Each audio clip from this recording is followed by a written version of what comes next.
Welcome, Internet, to the PixelPlay podcast, your weekly podcast where we get together to discuss all the news, rumors, and discussions going on in the video game world.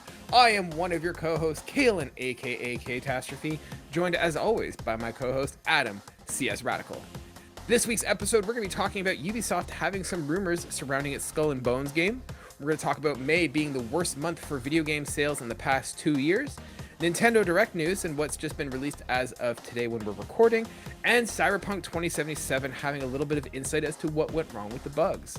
We also have an Untimely review from Mafia Definitive Edition by our very own Adam here. If you like that and you want to see our lovely faces while we do this podcast, you can always find us on YouTube by searching for PixelPlay Podcast, or we're now on Spotify with video as well if you want to see us there. If you just want to hear our sultry voices while you do you can also find us wherever you get your podcasts for searching PixelPlay Podcast. Regardless where you get your feed of us, we would appreciate if you'd leave a like, a review, or subscribe. It's how we value ourselves as people, so we'd greatly appreciate if you did that. With that said, Adam, how are you doing, my friend? Wait, we value ourselves? We do podcasts. We clearly have no self-value. We look for validation from others, so yeah. If you're listening, leave a review, a like, a subscribe. We appreciate it. If you want to reach out to us on Twitter or Instagram, do it by looking for PixelPlay Podcast or PixelPlaycast. There we go. That's it. Yeah, somebody had to steal the podcast part of it. Ugh, I bet you they're not even making podcasts anymore. Yeah, they probably still have more views than ours though. Nah, I don't know. We're climbing. We're getting there. We're getting there. Yeah, I don't know how much longer this whole thing's gonna last. Because I gotta be honest, Adam. All I want to do right now is play Elden Ring. I am so hooked in that game right now. Ah, you made it. Well, we'll see. I've not even gotten past the first boss, but I feel the hooks coming in. Well, that's the thing though. You aren't in the point of like I already hate this game, so you're making progress. Yes, yeah. So granted, the game is hard. It is a FromSoft game, and I think I said on the last podcast, I don't have a huge amount of experience with FromSoft games. I played like a Souls-like. I played Lords of the Fallen, which is not a great game, or at least what I've heard is not a good game to start the Bloodborne or the Soulsborne games.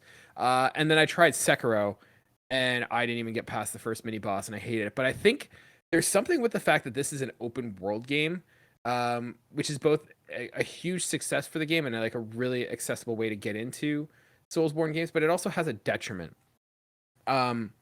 So I can just go wandering around and kind of have my own control of what I'm doing and who I'm facing, what I'm doing, which I really like.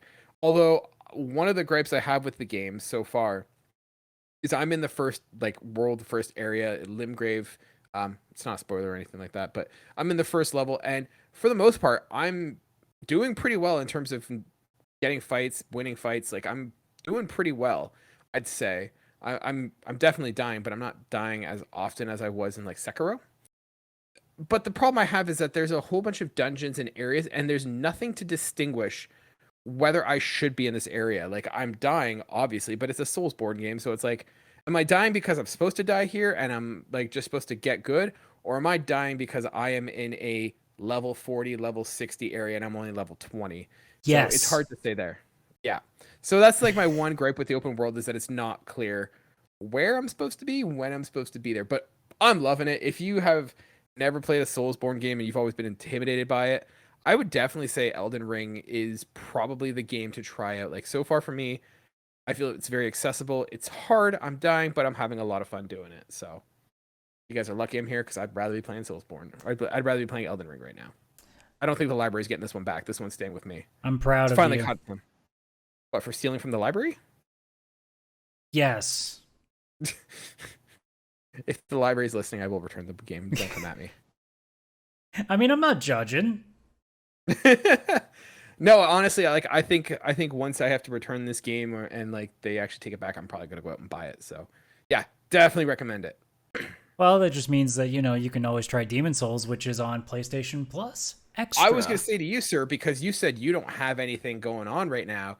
I said, do you want to make this do you want to do a team thing and we both try a different FromSoft game and you go try Demon Souls? Well, I've decided that if I'm going to play that game, it's going to be on stream because I feel like that's the kind of thing that should be on Twitch to just watch, just have people watch the absolute shit show that will be me trying to play that.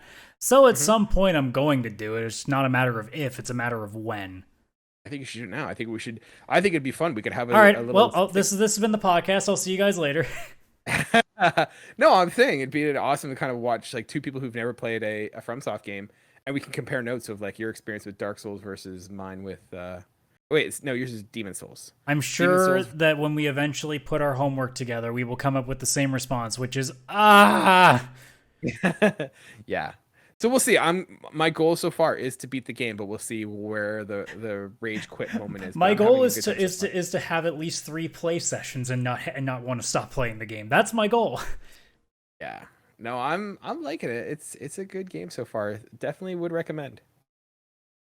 Adam, let's jump into the news this week. One story that kind of caught our attention, and this is strictly just a rumor. But there's a rumor saying that Ubisoft is set to reveal their old Skull and Bones game as early as this weekend. So sources have said that Ubisoft, and this is coming from tryhardguides.com by Tom Henderson. They write, sources have said that Ubisoft is preparing to re-reveal Skull and Bones during the week of July 4th. Details on what will be revealed are vague, but it's understood that Ubisoft will finally confirm a release date for the long-awaited title, officially reveal gameplay, and share some additional details. It's currently unclear when the game will be released, but last week Brazil officially rated the title for PC, Stadia, PS5, and Xbox Series S and X. Although such ratings do not confirm an exact release date, these ratings do suggest that the game is near completion. Adam, do you think we're going to be seeing Skull and Bones, and what should we expect? I hope we do, just because I want this over and done with, because this is something that was supposed to have been done ages ago, because Ubisoft originally was doing this off of the idea of making a standalone Black Flag game, because Assassin's Creed Black Flag did so well. Because who's really surprised that a game about pirates did really well? It always seems to do well, because so very few of them come out. And then it just disappeared. And then it resurfaced, and then it disappeared again. And now here we are, where it's like having its like, I don't know, like 4th or 5th reappearance, and we're not sure if this is still a game that's coming out.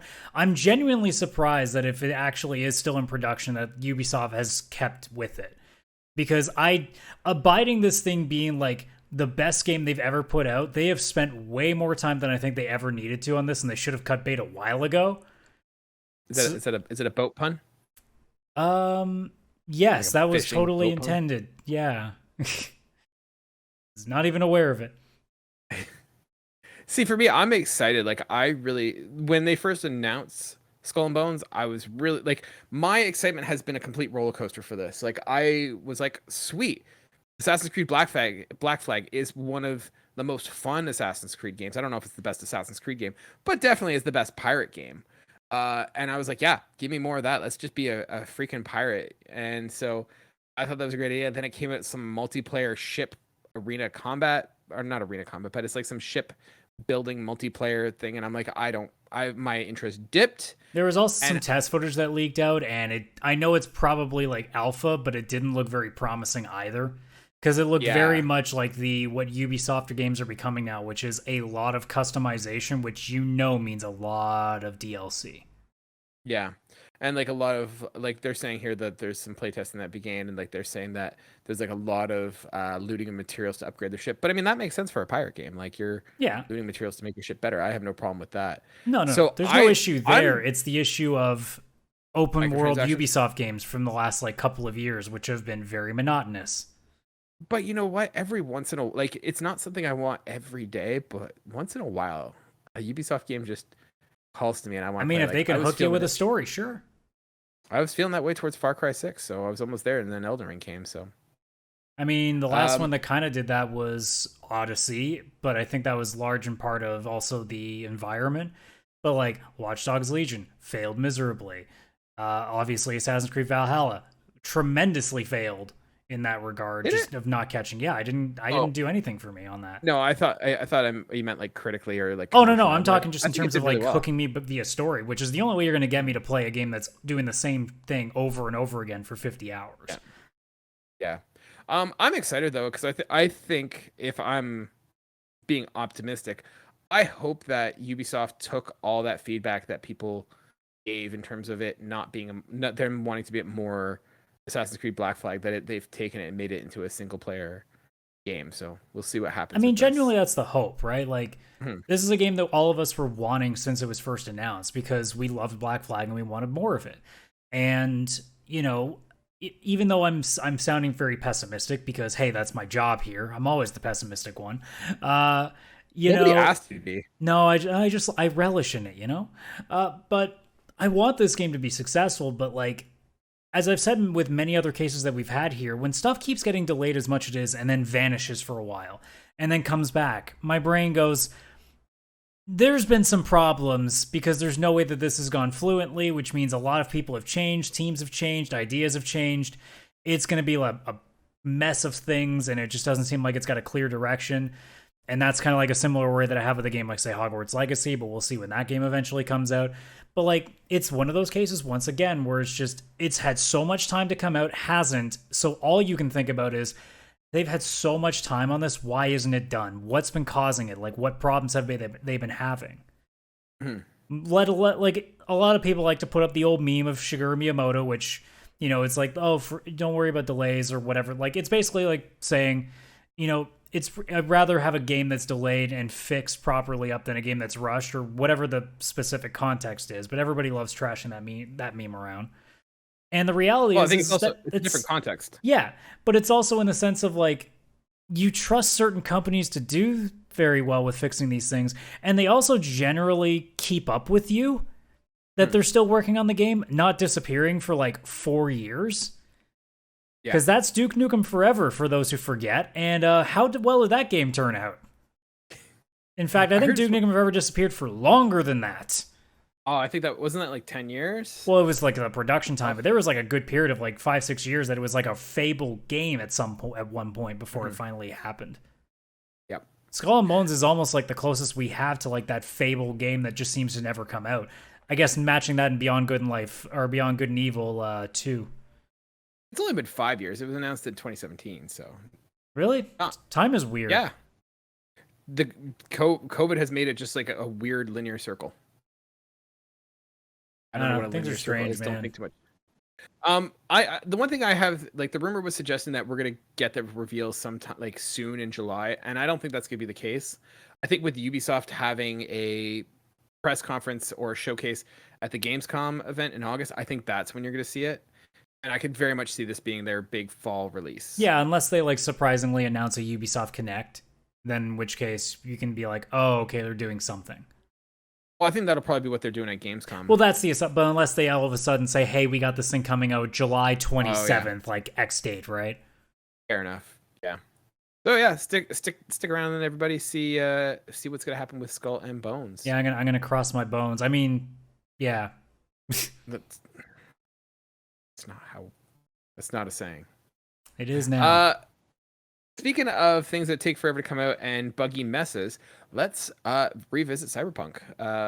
Yeah, I know you're just holding back on making the comments, but this is coming from Paul Tassi at Forbes. Report claims that Cyberpunk 2077 bugs weren't caught because a QA company lied to CD Projekt Red. So a 72-page document was sent to the whistleblower by a whistleblower to YouTube upper echelon gamers who has reported on Cyberpunk issues in the past. It focuses on Quantic Labs, a QA company who did a lot of testing work on Cyberpunk 2077. Among allegations are Quantic Lab over-exaggerated the size of the team working on Cyberpunk 2077 in order to keep the contract. Quantic Lab said the team was made up of senior staff, but it was instead juniors with under 6 months of experience in quality assurance. Quantic Labs had a daily quota of reported bugs, which led to CDPR getting thousands of relatively pointless bug reports from the testers, which took up a lot of time and caused game-breaking issues not to be found or prioritized. Adam, do you buy this argument that the Cyberpunk bugs were a result of a bad QA company being contracted? I mean, I can buy the story, but I can't buy the fact that CD Projekt Red is still responsible for making sure that that's not a problem. Yeah, like It's pretty straightforward, right? Like, okay, so they lied. Can you not go and check their work? Like, is there not somebody? Like, is there not like somebody that, like within the company that also like verifies that they're actually doing what they say they're doing? This is exactly my point. Like, I've been a huge like proponent of Cyberpunk, and I'm one of the biggest champions of it right now, especially on this podcast. But like, there's oversight. Like, yes, you hire out somebody to do this, but like, this is not something that's done in a weekend. That there's not time to pivot and adjust. One, are you not having someone monitor and assess and sort of ensure that this company is doing what they're supposed to? Something, the idea that Quantix Lab had a daily quantity of reported bugs, which led to like thousands of relatively pointless bugs getting reported. That's something that's not going to appear at the end of the process. You're going to notice that during it, and you can sort of say to them, "Hey, we need you to scale back. You know, the reports, like, we're getting too much. We're getting overwhelmed." Like, I'm not trying to, like, if this is the case and it was Quantic Labs that like under promised over promised under delivered, great. CDPR, like, take them to task. You know, go sue them. Like, get your money's worth from them. But at the same time, there is a certain responsibility on your end that you have to have some oversight in terms of what you're doing, like who you're contracting, make sure they're doing the work, following up on it. And if you didn't, that's still your fault. Yeah, it's pretty straightforward, right? Like, there are so many cases of games where things get outsourced and things don't get done the way that they should be. But then that's your responsibility as the company to get ahead of that and deal with it promptly, not just waiting until the last minute and realizing, oh shit, we're not ready, and delaying the game. Like, how many times did it get delayed and still came out like a friggin' broken mess? Yep. Yeah, 100%. And like, if you're getting thousands of bugs reported, what does that indicate? Like, what kind of state does that, like, I've never been in QA. I don't know. I can't guarantee this. And I'd love if someone is a developer out there, like, let me know what the normal amount of bugs that you get sent are. But like, getting sent thousands, even if they're pointless, pointless time wasters, like, that's still a lot of bugs, I imagine, that you're getting. And like, if that's, I'm sure that was happening right up until the end. So it's like, you had to have some foresight that this was coming. Like, there had to have been some smoke. Like, you had to smell smoke before you saw the fire in the kitchen. Like, at the end of the day, it all goes back to they were announcing dates because they wanted to push it out and get their money. And the reality is they should have been patient. They shouldn't have been promising dates when they didn't know for sure. Because if there really is that many bugs that were coming through relentlessly, you should not be sending dates out, because that's usually a sign of like, oh, the game's going to be nearly finished. We're ready to go. If you're still getting shit ton of bug reports, that might not be a finished game, and that might not be a day one patch solution. And as we found out when it came out, it was not. It was definitely not a day one patch solution. Yeah. So apparently there's an update in the article saying that someone else from CD Projekt Red did reach out saying that Quantic Lab's role in the game's state at launch is being overstated here, and much of it falls on CDPR mismanagement. So yeah, well, there you go. I think either way, like, it's a situation where it does fall on them. Like, if you have a crappy person that you hired out, like, you should still be monitoring them and seeing what you're doing and stuff, and like, and pivoting. So yeah. Yep. Adam, let's switch over. This is actually a very bleak episode in terms of like all the news that we have here. Poor mismanagement, buggy games getting released. This news article, I don't know if you saw this, is from The Gamer. This is from Sean Murray, saying that May was the worst month in 2 years for video game sales. And so essentially what they're saying is that basically the sales in May have been the lowest that we've seen in the past 2 years. So the report noted across the board that with hardware sales down 11% to 2.6 million and accessories down 7% to 131 million, the Nintendo Switch remains the best-selling console for 2022 so far, although the Xbox Series X outperforms it in terms of dollars generated. PlayStation 4 and 5 sales figures were not provided, and the DualShock 4 was the best-selling accessory of May, while Xbox Elite Series 2 controller is the best-selling accessory of 2022 so far. In terms of video games, Elden Ring is once again back at the top of the sales charts. Yeah, it is. Edging out Lego Star Wars The Skywalker Saga, Elden Ring is also the best-selling video game of 2022, whose February release is likely at least partly to blame for the slowdown in video game sales. Um, the NDP group, however, does blame a slow May release schedule for the current slump. The only new game released in the past month to break into the top 20 was Evil Dead the Game, which came in fourth overall in terms of sales. Nintendo Switch Sports is up to third after spending the previous month in fifth place, although Nintendo still doesn't provide digital sales figures, so it could be placed even higher.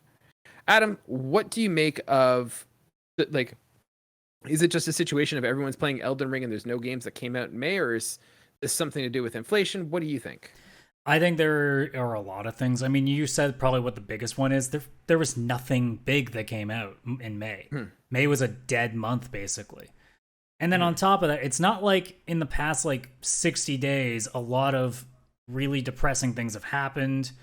It's not like, a lot of the last 3 years, I guess, has created a lot of things. But just, I think a lot of things are coming together, both in terms of the industry itself and then in terms of basic life, that are just making people less interested in spending money. Because right now the industry is in a weird, like, dead point where not a lot's coming out. Everything's been getting delayed.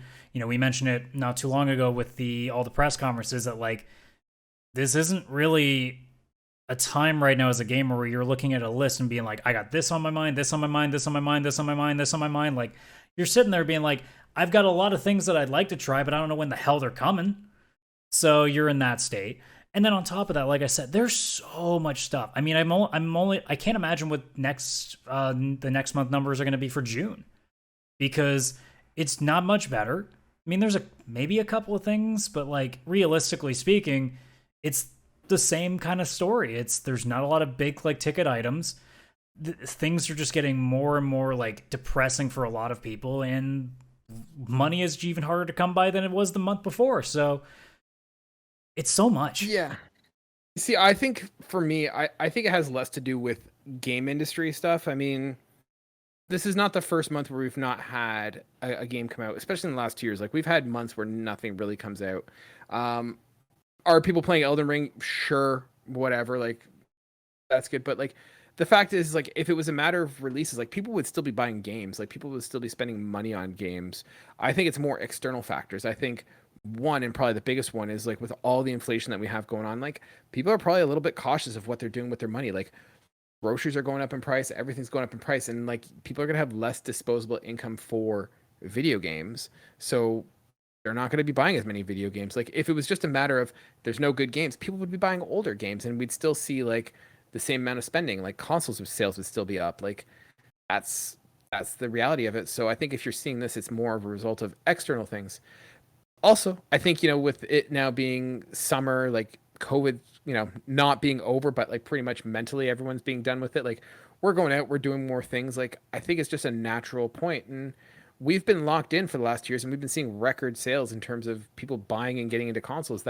That's not sustainable, and that's not going to happen forever. So I think it's just a natural coming down from a high. I mean, I think every industry right now is seeing decreased spending as a result of, the dollar not going as far as it used to, and a little bit of uncertainty and caution of where it's going to go. Well, and depending on what the numbers are, because I don't think we really know the specifics of what, like, every individual number is going to account for, but, like, if it's just talking, like, overall game sales, then, I mean, you can make the argument that because we have Game Pass and now PlayStation Plus with the libraries that it's had, it probably will cut down game sales overall anyway, because less people are going to buy full copies of games when they can just have a service every month that they can pay for and pick from a pretty big library. So there's even factors within the industry that I think are going to be changing some of the numbers around. It's just going to be a matter of, like, when a big ass number on a page comes out, be like, this is how much money the industry made this month, and it's going to be, like, accounting for all of that, or is it just going to be saying, like, oh, sales are down? It's like, no, the money's just coming from elsewhere now. Like, it's hard to tell what that actually means. And again, like, yeah, I'm not deep diving so far into it to try to figure that out. I don't have people on speed dial to clarify numbers and all here. I'm just getting a sense of what I can see, which is that people are either, like we said, like, buying less or they're at least, like, waiting till things are really cheap, because, again, we're all concerned about everything going up in price. Or we're finding so many more, like, free ways, or at the very least, like, cheaper ways to enjoy more games instead of just, buying the one big one. Yeah. Surprisingly, just a little tidbit here. Elder Scrolls V Skyrim is back in the top 20 for the first time since 2017. I hate this. Why did you have Back to make up. why did you have to make the story worse? Most sales were coming from Steam, so yeah. What a surprise, right? It's the It's the hell. Oh my god, the name's escaping me. Starfield boost. Eh. Kids are just gonna mod Skyrim until it becomes Starfield. It'll probably be better than Starfield. You never know. All right, let's kind of switch over to a happy note and let's talk about some new games that are coming along. So today, Nintendo announced their new little mini direct third-party partnership showcase for June 2022. I thought we'd kind of go through some of the games, kind of mention some of the ones that we're really excited about, and talk about it. Adam, I figure it's not worth going through all of them. What were some of the games that stood out to you? What were some that you're really excited about? Some that you were kind of questioning? Just general thoughts on the showcase. Well, the sense of this direct was never going to be here's all the overwhelmingly amazing stuff that we got. Here's just a bunch of complimentary stuff. So most of it didn't do anything because A, I don't own a Switch to begin with, but B, a lot of it was very niche, a lot of indie stuff, and a lot of remakes or ports. The only real new thing that we got to see a little bit more of was Mario Rabbids Sparks of Hope. Yeah. And even that, I'm not super into anyway. So really, it was a lot of refreshers. Live Alive, we saw a little bit more of. You saw a little bit more of. What was it? Oh my god. Minecraft Legends, yeah. Which again, most people were not that interested in. The Dragon Quest thing, I liked for half a second and then went, I don't think I like this kind of game. But I mean, really, for me, it was three things. The Mega Man Battle Network Collection, cool. I played the first couple on Game Boy Advance back in the day. Maybe I'll take a stab at that one day. And then obviously Persona coming to Switch as well, which I'm glad that it is, because I was worried for a second that somehow every console except for Switch was going to have Persona 5, even though Persona 5 Strikers is literally on the Switch. Which is hilarious to me that they're only finally now getting the original game when the sequel's been there for over a year. Yeah. Nintendo is weird. Nintendo is weird. Some of the games that stood out for me, I thought that were really neat. The one that kind of caught my eye the most is and I'm going to make it sound really pretentious, the game Blanc, which is a new black and white, etching kind of game where you're playing basically the Fox and the Hound. You're playing as a deer and a wolf. And it's not going to end up tragically. They're going to live happily ever after. Yeah. But it's really cool art style, which I thought was really neat. It really stood out from all the other ones. Return to Monkey Island. I'm excited to kind of check out. I've never played the other Monkey Islands, but they've been revered so much that I figured now is a good time to kind of get in and try that. Yeah, Mario and Rabbids. It doesn't do anything for me. I never played the other ones. I don't really care. Railgrade was a surprise. I had no idea I wanted to play a railway sim. That game looks dope. I kind of want to play that and build some train tracks and be a railroad tycoon. I'm out on those games. You're not getting me for those. You're not gonna buy. You're telling me, Adam. Just to clarify, I'm gonna put this in the record. Mm-hmm. You're telling me June 28th that Railgrade did not sell you a Switch. It did not. Ladies and gentlemen, I don't know what's gonna sell Adam on a Switch if Railgrade is not gonna sell him on a Switch. I don't know if they were going to be able to ever. What about the RPG Time, The Legend of Wright? That one's one that I don't know how I feel about that one. It looks awesome, but I also I don't know if I know enough about it, but it looks really neat. I mean, I need to see a little bit more in terms of its gameplay, because a lot of it was just kind of saying oh, it's got some really neat graphical design. I'm that's cool, but I need to know if the game's going to be good. Yeah, I don't know. I'm looking at it, and it's a really neat, cool concept idea. Yeah, so. But I mean, a lot of games have tried it before, so it's not it's breaking new ground. It's more just being another one of those games that's look how quirky our art style is. I'm okay, but not everybody's going to be as good as Cuphead, so you better be putting some work in. Yeah. We've never really talked about this, I don't think. What did you think of the showing of Sonic Frontiers? What about Sonic Frontiers? Where do you land on this? Because obviously the main hub world looks terrible, but some of the inner levels look kind of neat.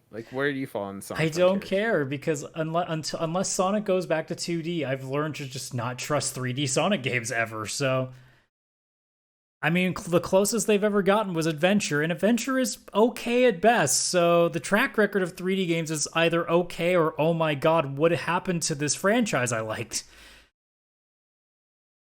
Yeah.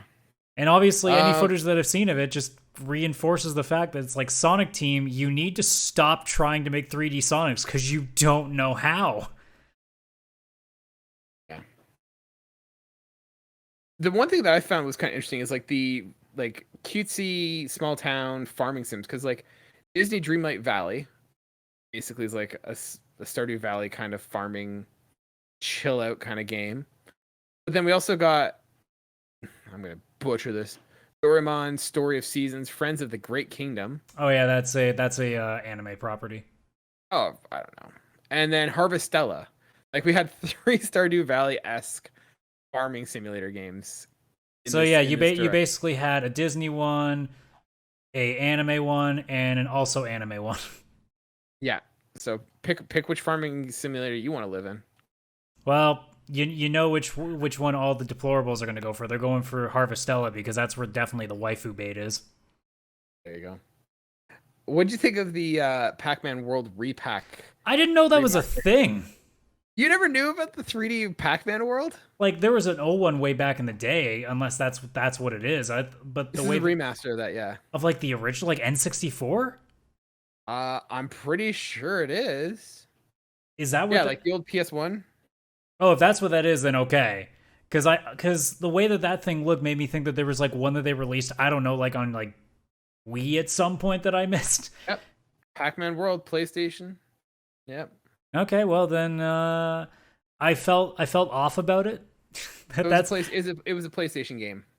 Okay, so then I must have missed that one because I don't remember that one. What a weird idea! Like, hey, let's take Pac-Man, a pretty generic, like not generic, sorry, a pretty simple, like, hey, go eat the blocks and kill the ghosts, and now it's like rescue your family from I don't know, ghosts or terrorists or something. I don't remember what they said, but we make up some weird stuff. It's just like, you know what sounds like a great idea? Let's make a game about a character that really never has had anything outside of like a very basic game. And then we try, and then we're like, this game is weird. I don't know why I'm playing this. Because I remember playing I'm pretty sure it was N64, where they had one of these Pac-Man games. Well, I'm pretty sure I didn't play it on PlayStation. That's why I'm saying N64. There might have been one for 64 as well. But like, right now, I remember playing that, and even as a kid, I'm like, this is weird. Because I know what Pac-Man is. This is not Pac-Man. This is strange. I don't like this. There was a Miss Pac-Man Maze Madness. No, it's not that. I'm okay. Well, Jeff Bezos says there is. No, I didn't say that it doesn't exist. I said it's not that one. Jeff Bezos is going to fire a laser from space and take you out. Jeff Bezos can kiss my ass. I don't want to piss him off because I imagine he has a pretty good lawyer team, so I'm going to do it there. Much better than the lawyer team we have. I will find this goddamn game. What was it? So overall, Adam, I'd say the Nintendo Direct, not bad. I mean, it's not the most exciting thing, but I feel like this was not a super strong lineup, but it wasn't a bad lineup. But the thing is, they didn't waste time. Like, it was 30 minutes in and out that, like, okay, cool. It wasn't totally for me. Like, there was some stuff there that was neat, but, like, I feel like comparing it to, like, the Xbox showcase and Summer Game Fest or whatever, like, I feel like this one was a good time where it's like, hey, we don't have a lot to show, but we're not going to waste your time deep diving or showing you a bunch of stuff. We're in and out in 30 minutes, and I think that's perfect. Mm-hmm. If you don't have a lot to show, don't waste my time. Yeah, it's about the thing of it. At least it wasn't much, and I didn't watch it in full. I just literally just skipped it to look for the trailers I was looking for. So it's fine. Like, if I watch it live, at least it wouldn't have burned me too bad, but I didn't really come away from this entire thing being like, oh my god, I need a direct. This was really for people who already own not get a direct. My god, I am just out of it. It didn't make me get a Switch, but this was for Switch owners, not me. So yeah. All right, Adam. Let's.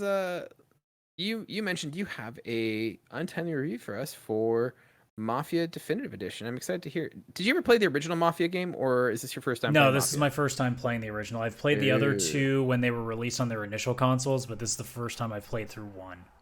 Okay, well, I'm curious to see what your thoughts are because I played the initial one when it came out. I played it on PC, I think. So yeah, tell us. So, ladies and gentlemen, as you know, we are not established enough, connected enough, or rich enough to play games earlier than they come out. So we play video games on our own dime and on our own time, and bring you untimely reviews when we can.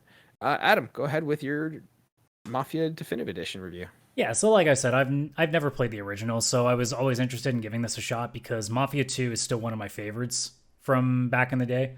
Still, it's a classic to me. That one I cannot speak highly enough of, and if it wasn't for the fact that apparently the definitive edition of that was a dumpster fire, I probably would have played that too.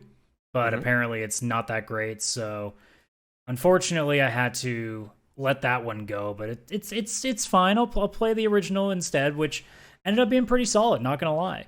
So, you know, it's not that different from what the Mafia games are before. If you've never seen the Mafia series, just think GTA, but set in like Prohibition era, or I guess in this specific one, it's like Prohibition era, because I think Mafia 2 is somewhere in the 50s ish, and then Mafia 3 is definitely in like the 60s, I believe. Yes, I'm trying to remember. It's been some time, but this is definitely Prohibition era, and it's definitely going to be a GTA that you're not used to in terms of like the over the top weapons or like, you know, the cars that go super super fast. Like there's maybe one car in the entire game that you'll drive for one mission. Like that's like the really long one, right? Like yeah. So like you'll be spending most of the time driving not the fastest cars, but the map isn't that big, so it doesn't kill you, which is perfectly fine. There's also even the options of interesting things, like they used to put speed limiters in the game. So if you didn't want to get pulled over not pulled over, but chased by the cops, you would make sure you weren't speeding around them. So it was just a lot of interesting ideas like that.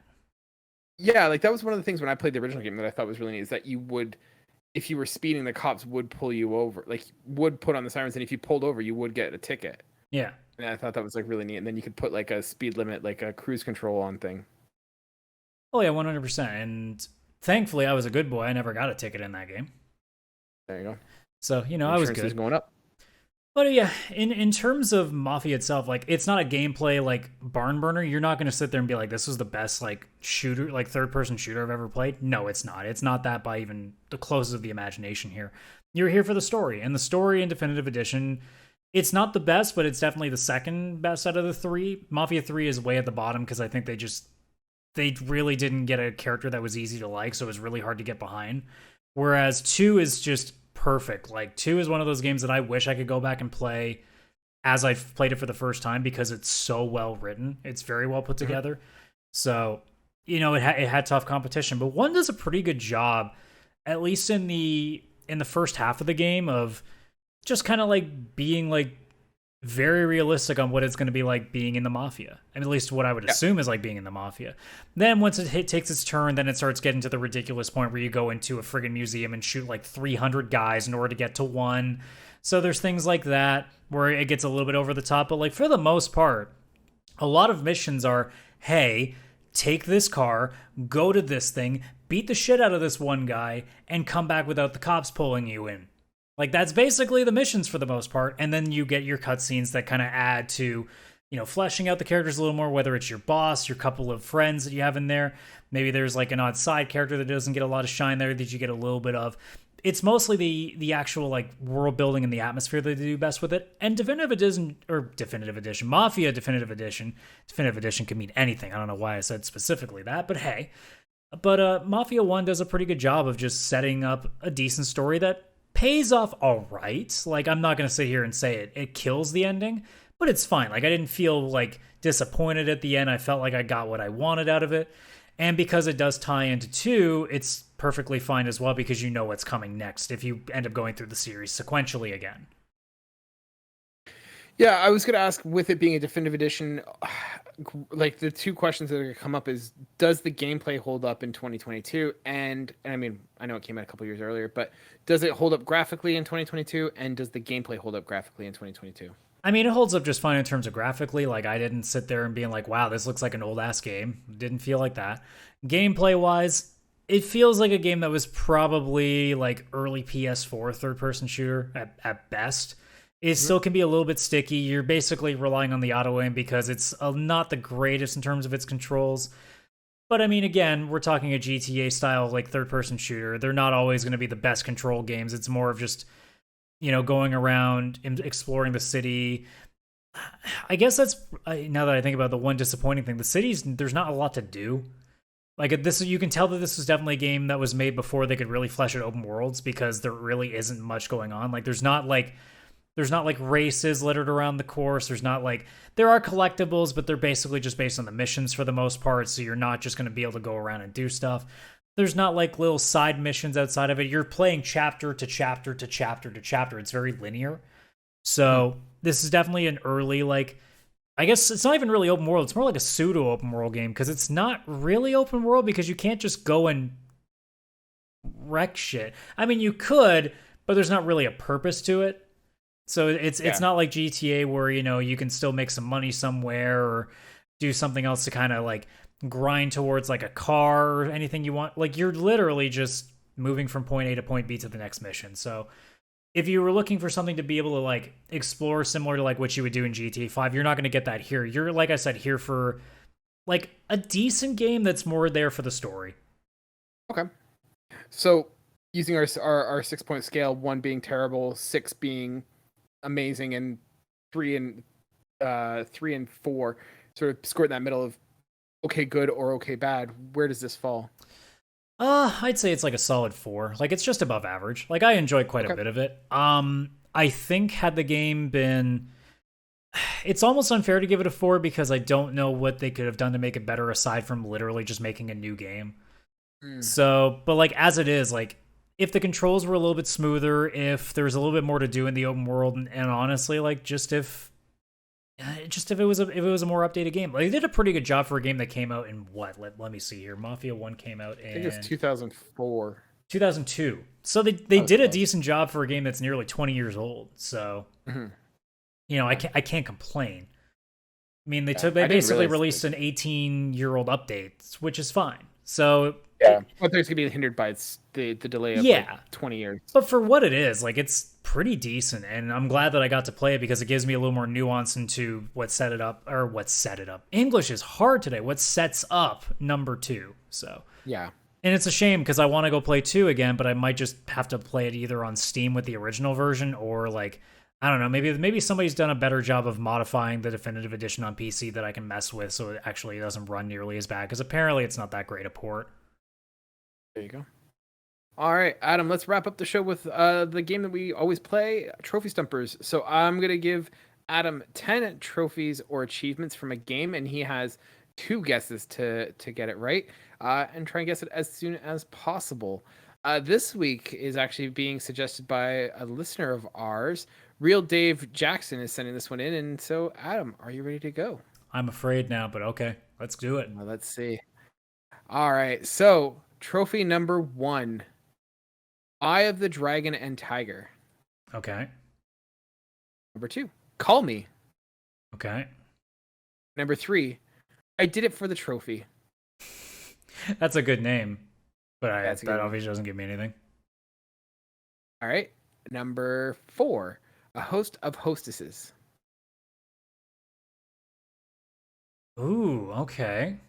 Number 5, Big Hair in the Crosshairs. Any so let's go over. So we've got Eye of the Dragon and Tiger, Call Me, I Did It for the Trophy, A Host of Hostesses, Big Hair in the Crosshairs. Okay, I'm just gonna take a guess just from the hostess thing, and it sounds goofy enough that it might be something. I'm gonna start with Yakuza 0 as my guess. It is Yakuza 0. Nice. Nicely done, sir. Nicely done. I was addicted to that hostess minigame, so my brain was just like, oh, there's only one thing I can think of that has that. Yeah, well what done, is the sir. Yakuza Did It for the Tro... Wait. Okay, you have the list up, right? I do. No, I don't have the list. I can pull it up. Okay, pull up the list for me because I want to guess what it is because I think I know what specifically that trophy is. 2 seconds. Because if I'm right, it's dumb and I love it.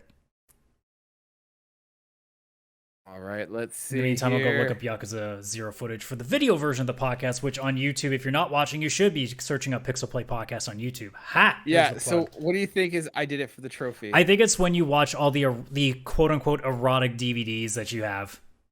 It is a watch a sexy video. Yeah. So you only have to watch one. You just watch the rest for fun. Well, either way. You just outed Adam as a pervert. Well, I'm not. Did I actually get? Oh yeah, of course I got that trophy. Of course I did. Yeah, Who am I kidding? So the other trophies that we had was nostalgic for the 80s, best served cold. We built this city. Tell me a story, and Mr. Shakedown Takedown. Okay, Shakedown Takedown definitely would have finished it, but yeah, the hostess was enough for me to be like, yeah, okay. The only thing that would have been missing was like something with a karaoke reference. Yeah, well, thank you so much, Real Dave Jackson. If you want to send us a suggestion for Trophy Stumpers, please feel free to do so. You can send us suggestions either through Discord privately, if you want to join our Discord, link is in the link tree, or if you want to message us at pixelplaypodcast@gmail.com. Adam, that about does it for us for this week. Yeah, any closing thoughts? Anything you want to wrap up that we didn't get to? No, we're gonna have some fun. I mean, obviously, I mentioned on Cartridge and Quarters on Thursday, or not Thursday. We always record on Thursday. It's a bad habit. On Saturday, it released that I'm gonna get to do something really cool for in July, where I'm gonna be commentating on one of Games Done Quick's sideshows on the 11th of July. So I'm gonna get to do something really neat that I've never been able to do before, and hopefully, crossing my fingers, if they let me plug stuff, we can get some eyeballs. Hey, you only have to plug it once. They can only stop you a second time. They can't stop you a first time. It is true, and it's on there forever. There you go. Awesome. Well, Adam, we'll remind the listeners of that regularly, and yeah, when the time comes, we'll certainly look forward to watching that. All right, ladies and gentlemen, thank you so much for sticking with us. If you are one of our regulars, thank you so much for listening. We really appreciate it. If you're new here, welcome. We hope you had a good time, and we hope to see you next week. If you guys want to be part of the show, like I said, send us topics, questions, or trophy stumpers. Feel free to do so by finding us either on social media at pixelplaycast or playpodcast@gmail.com. And once again, you can find us wherever you get your podcasts or YouTube videos by searching for Pixel Play Podcast. I've been your host, Kaylan, aka Ktastrophy, along with my co-host Adam, CSRadical, and we will see you guys next week. Bye for now.